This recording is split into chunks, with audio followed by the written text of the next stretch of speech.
बिस्मिल्लाहिर्रहमानिर्रहीम। साईं सरदार रहमतुल्लाह अलैह दा कलाम ते मौला अली सरकार की शान अक़दस दे विच साईं सरदार ने एक वाक़या लिखते हैं। मैं अज दोस्तों की नज़र करांगा।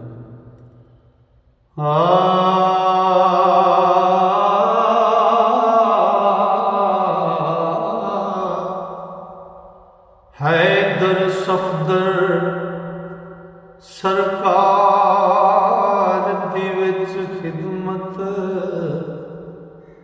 आया शख्स एक खबर सुनाण वाला।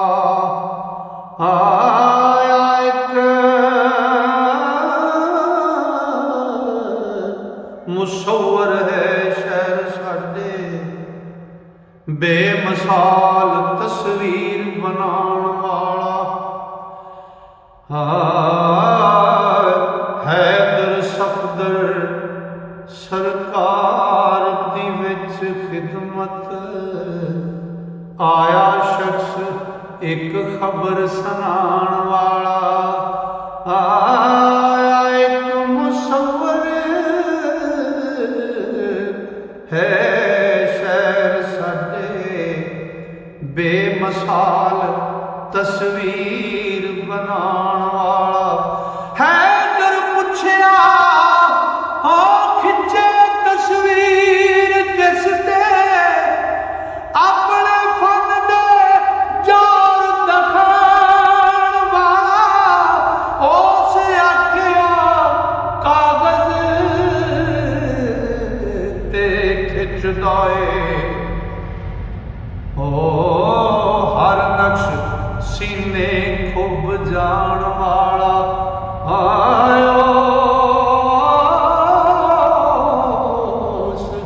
आखिया कागज ते खिंचदा ए, हर नक्श सीने खुब जान वाला। हैदर आखिया हैदर क्या मैं वेख बैठा पानी उत्ते तस्वीर सुजान वाला। ते सारे नक्शियो पानी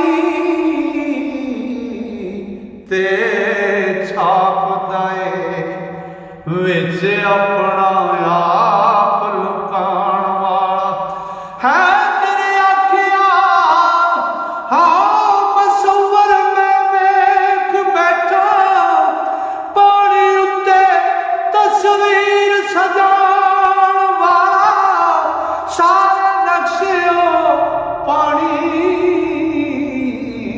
ते खिंचदा ए, सारे नक्श ओ पानी ते छापदा ए, विच अपना आप लुकाण वाला। ते सारे सभे तस्वीरां उस पानी ते छापियां ने। सब तस्वीरां ओ सब तस्वीरां उस पानी ते छापियां ने।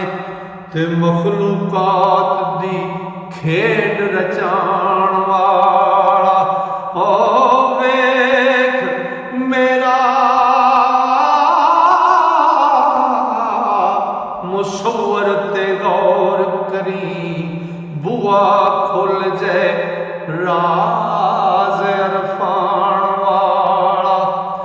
ते गुना गु जिया चूड़ वेख मियां, ओ वखो वखरे रंग चमकाण वाला। ओ दा हर एक नक्श सरदार साइयां निकल पानियों खाक समान वाला। आदा हर एक नक्श